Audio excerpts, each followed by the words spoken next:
Hi, this is Tom Burkett with the Songbird Live. We're in another episode of Songbird Sessions. And today we are with Dr. John Korake, who was going to be our conductor for the Bells of Christmas Day.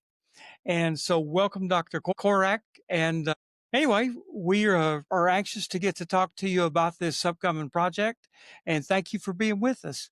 It's a joy to be with you, Tom. Great to see you again. And I can't tell you how excited I am to be a part of this wonderful event coming up in Well, December. well, thanks. I wanted to tell everybody how our relationship first started. Actually, John and I actually go back a whole bunch of years. I have no idea how long. But John used to play trumpet in my brass quintet. We actually had a very successful brass quintet that toured a fair amount. And anyway, John played hundreds of concerts with me back in the day. And then he got his college teaching job, and then he would fly out and do a lot of our pretty important concerts for us. And so we have just maintained this relationship ever since. But actually, how you and I first met, John, was we had somebody had one of those accidents or something, and we had to get a replacement real quick. And Todd knew you. And so he says, "Man, don't call anybody. I've got the perfect guy." And you've been with us off and on ever since. So that was a great start. And like I say, we did many concerts together. Just some of the cherished memories that I have with that brass quintet were with you, John. Well, Tom, and the same goes both ways. I often am asked about my influences in life, and I always attribute my experiences with the Bluebonnet Brass as perhaps the most pivotal thing in helping me learn to deal with audiences, how to communicate with audiences, how to feel at ease in front of people. And it's those hundreds of performances, one after the other, Yeah. and you just learn to do that. And thank you for the opportunity to be a part of that. I think we go back to the early 1980s by my math, which makes us, I guess so. that's 40 some years ago we first started Wow. doing this. Yeah. That's amazing. Yeah, we That's both had amazing. single hair colors. Now we're Yeah. two colors. Well, mine's a little lighter than it used to be. Well, it is. It sort of looks like Jimmy Johnson's a little bit, I'm noticing here. Well, some people call it Tom. What is it? Conway Twitty. There you go.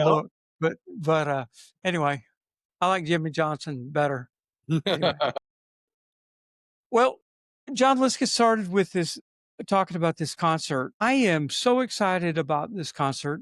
As you know, this concert came about kind of strange. I had way back when I was having a conversation with Rob Vono, and I had mentioned that we were going to do a Christmas concert, or was thinking about it, and might even have a little bit of an orchestra. And so he said, "Hey, can I write something for you?" And I thought, well, that'd be wonderful.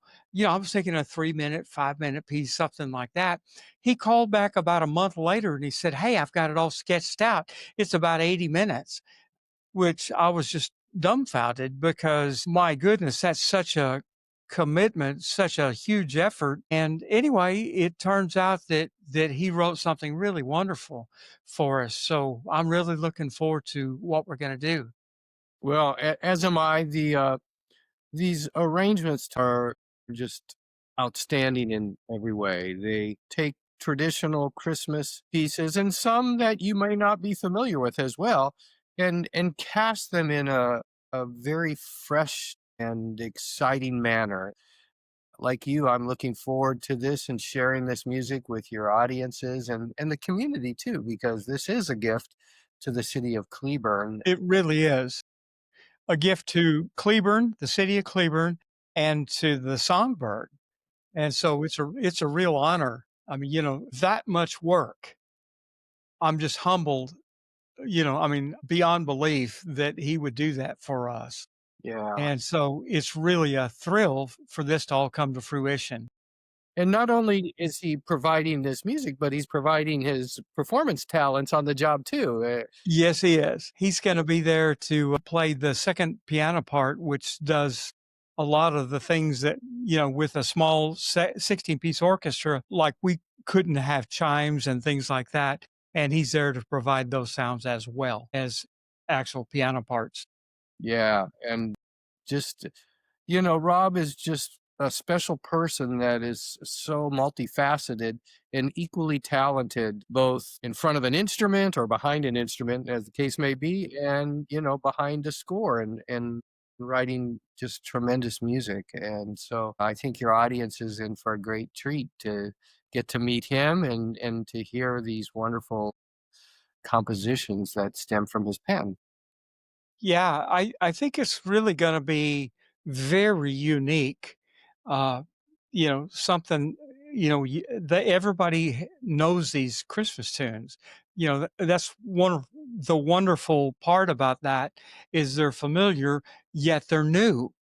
And so, Absolutely, that's right. This is a very fresh take on these songs, and you're going to have a very um, two-part or two-faced, if you will, experience. One, yes, this is the Christmas music I've come to love over these many decades, and but wow, this is new. I didn't think this new life could be breathed into these arrangements that I've yeah, probably or these songs that I've heard for probably hundreds of times in my life, and to come away thinking, there still is something that can be gleaned and from this music, and this music still has something to offer that's new and fresh and exciting. right.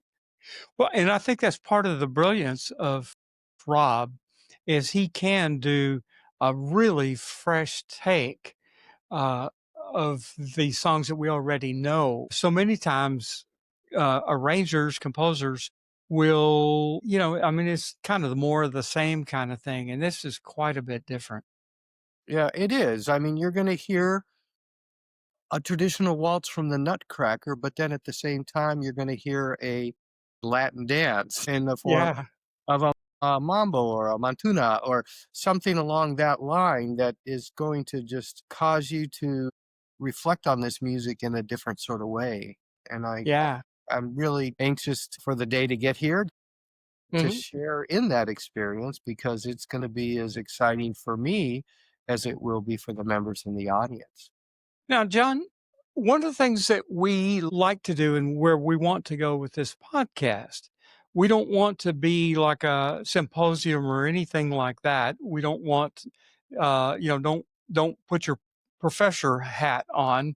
But on the other hand, we want for people to enjoy it on a deeper level, because this is a listening room where people have 100% of their attention on the music. So I was wondering if you might give us just a couple of pointers, things to listen to, where we have the ability to listen to the whole thing, or we can also listen in layers.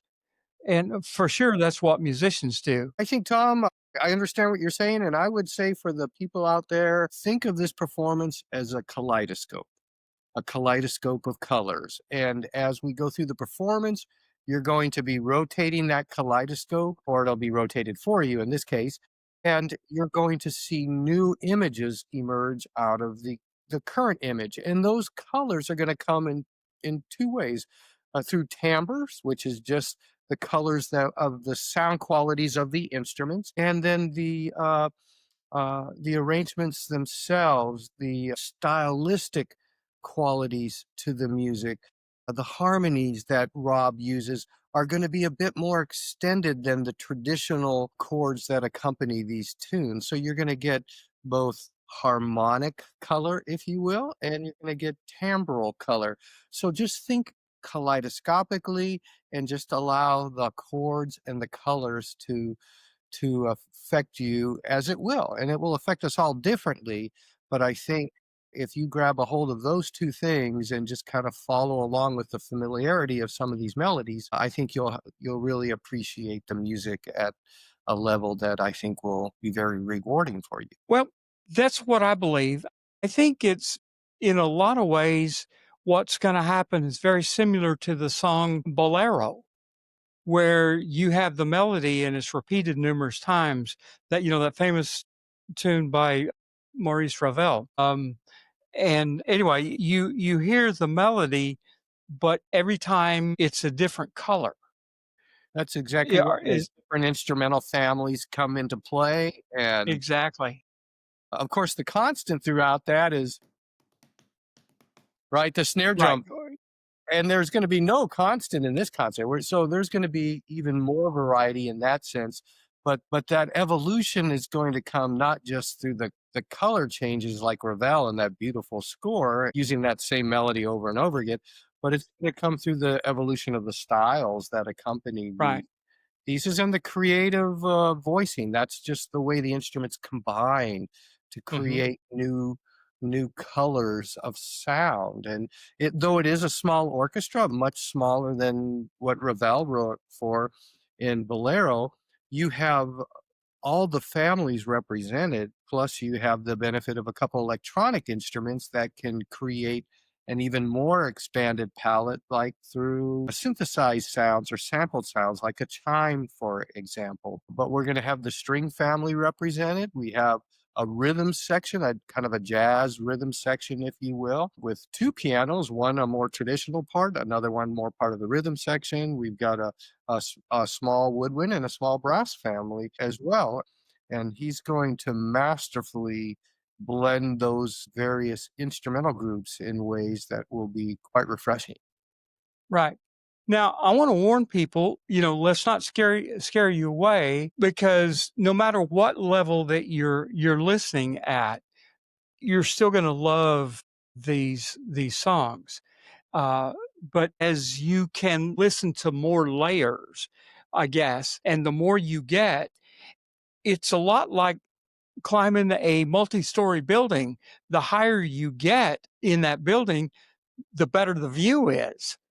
And so what once again, I'm hoping that you come and you listen to it at whatever level comes to you, but it's just so much there to enjoy. That's right. That's the way I look at it. And you don't need to have any formal music training to appreciate this Now, music. You can listen just to the melody if you want, and you'll realize that, hey, there's something going on different underneath the melody, and that's fine. But if you want to challenge yourself and add in a few ingredients, go for it. Just like cooking a gourmet meal. A steak is great with salt and pepper, but then you start adding some other things in, and it can be different and equally as good. And so, whatever your seasonings, if you will, musical seasonings, you're exactly. going to, I think, have a very nice musical meal at this concert. Right, exactly. Now, this performance, I think for you will be interesting because your son is gonna be in the orchestra. Is that an extra treat for you? That absolutely is. My son is currently a graduate student at TCU, which is a school you're very familiar with, Tom. And Yes, I am. go Frogs, right? For Go you Frogs. fans. And Brendan is just a wonderful trumpet player. He did his undergraduate degree at the University or Illinois State University, and is now working on a degree in wind band conducting at TCU. Suspect at some point he'll probably uh, get a position in Texas and end up living in Texas as a middle school, perhaps a high school band director, which is something Mhm. I did from Right, 1985 to 1992 at Louisville High School, just up the road from Cleburne.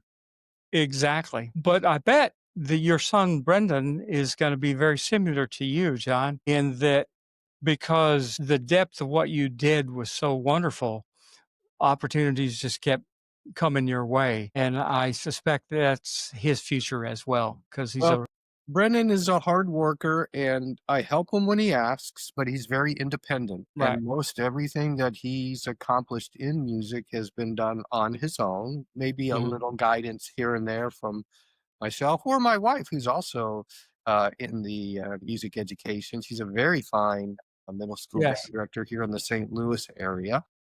right. She's also from TCU, isn't she? She has her master's degree Yeah, from yeah, Texas Christian that's right. University, and I think I believe she's gonna come to one of these performances Yay. and check it out, so it'll be, fun to have 75% of our family there.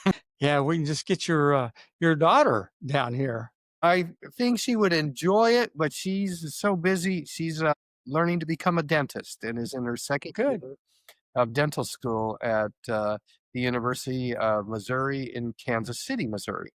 And, Well, well, good. Tell her I've got something I need her to work on when she okay, gets here. well, she actually needs patience as a dental student. So if you're willing to get up to Kansas City, I'm sure she'd be happy to drill on you.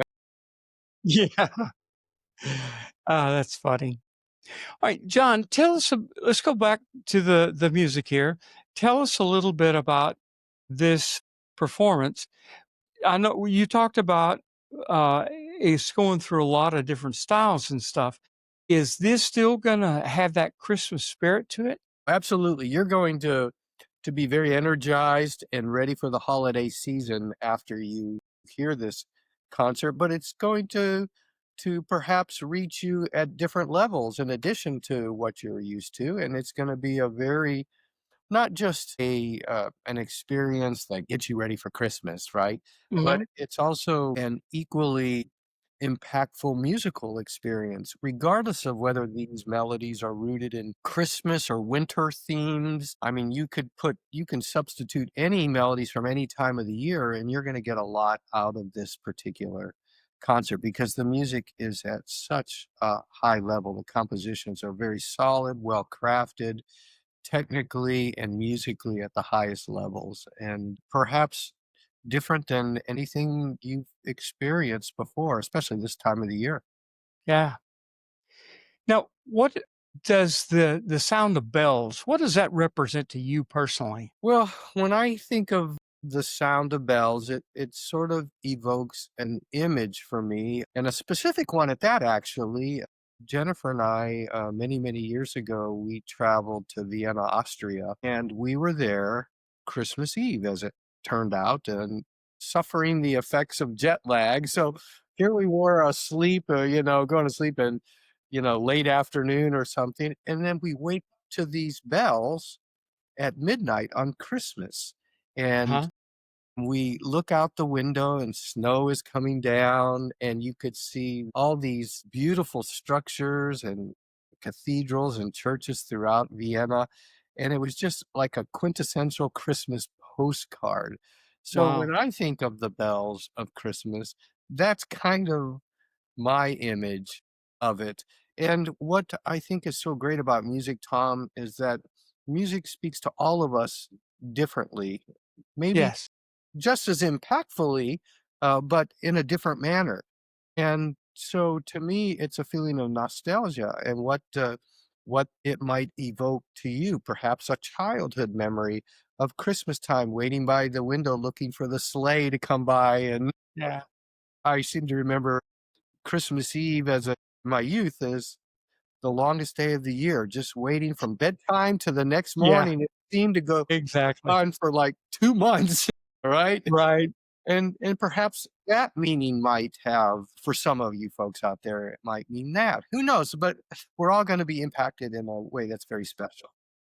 Well, it's funny because music has a way of tapping into your memories, and it's almost like a video clip of of a particular moment in your past. Have you Absolutely. ever had that experience? Oh my gosh, yeah, when we hear certain memories or certain music, certain melodies, if you will, it can take us back in an instant to a different part of our lives. And that's why music therapy is a very uh, great way of reaching people who maybe through traditional forms of therapy and rehab are just not able to evoke those memories. So music, it has a way of opening some doors that Right. may have been locked for many Mhm. years. Yeah. So the people who attend here is it's going to be such a blessing to you. First of all, once again, this was written especially for Cleburne and for the Songbird, and so we're just hoping to really enrich your life a little bit. Music has become kind of the wallpaper of our life, so to speak, and that's really not in a good way. We get so bombarded with music and a lot of it is just trash music. They electronically, you tap in, hey, do 5 seconds or 8 bars or something like that, and it's not even written by a musician. It's just AI generated, or somebody who really hasn't put much thought into it. And so this is really written by somebody who's very, very skilled, and he specifically got these melodies, uh, to evoke Christmas in your mind, so to speak. And he does it really artfully. So, I mean, I'm fully expecting that everybody will really enjoy this, not just look at it as, hey, here's an hour and a half's worth of music, but to be something special. That's my hope. Yeah, and I would be surprised if it's not that because even just looking at the scores and the MIDI files, the electronic performances, if you will, they are telling me already that this music is going to be really special, and I think it's going to make a deep connection with your audience. Out there in Cleburne, I've had the opportunity to perform at Songbird Live some years ago, and I was just taken by how sincere and kind-hearted the people are and how much they appreciated music of all types. As I look at your promotions for the various performances there, you have an incredibly wide range of performers, right? And I'm always impressed by how open the people of Cleburne are to trying new things and exposing themselves to new types of music. This here is something very familiar, so it's an easy concert to go to. You're not going to be challenged, but if you want to be and trying to listen, like we talked about on these different levels, you certainly can be. So it could be whatever you want, and it's certainly a good one to come to. Yeah. And it'll be fun. I guarantee it. For Yeah. sure. If I'm there, it will be because I only do this because it brings me joy and it's a fun activity. I take it quite seriously, but if it doesn't meet those 2 requirements, I don't do it. Sure. I understand. Now, John, talk to me a bit. I know that you play in, or I used to play in a brass band. Talk to me about the value of like a community-ish organization like this, um, Are and you the talking about value of music. like a community like we talking about Songbird Live or the music on Yeah. Yeah. So, Yeah. The Songbird Live. okay.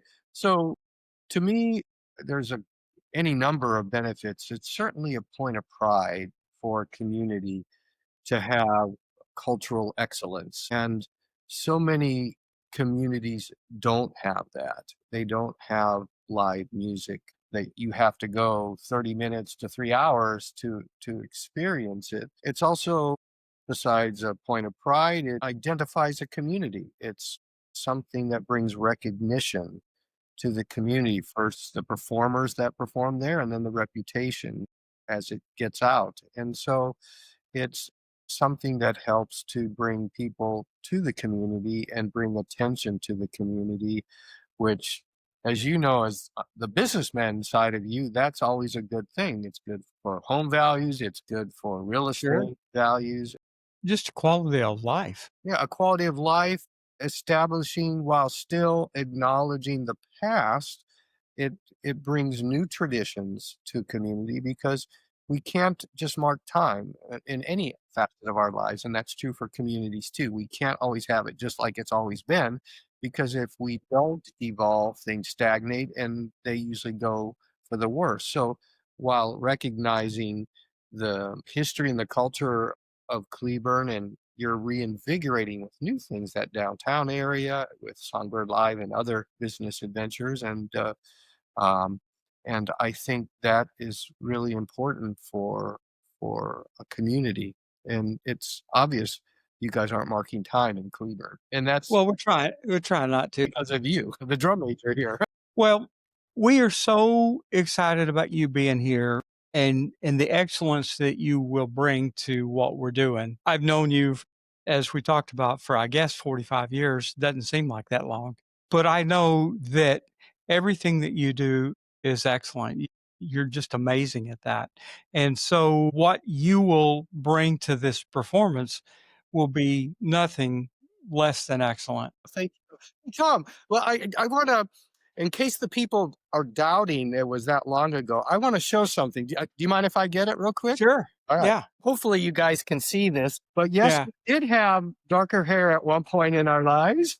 And this was one of the original, well, this actually was the original group I played with maybe one exception. Like we have Roman Yeah. there. Yeah. Oh my goodness. What a great memory that is. That was such a wonderful group. We played at Texas Music Educators big conference in San Antonio. That was a big thing. And we actually toured in Japan. We played in the West Coast, East Coast, Midwest. It was that was just a special time, It sure was. and was just my honor to be a part of that. And you know, your friendship and your musicianship, it was really special, Thank you. and I thank you very much for that. John, thank you for doing this interview, and thank you for coming to Cleburne and to really pull this great show off. And we'll do everything we can to make it work for you. I want to encourage everybody to buy tickets. We have a performance on Saturday the 13th, which, by the way, is my birthday. Hey, and then we have Sunday at 3 o'clock, the 14th of December. And so, you know, if you don't like getting out at night, we have a matinee show for you. Anyway, once again, think it'll be really fun, and very, very proud of it, and very proud to work with you, Dr. Korake. Mhm. And anyway, I guess we're going to sign off our for Songbird Sessions now. And so long, everybody. Goodbye, folks.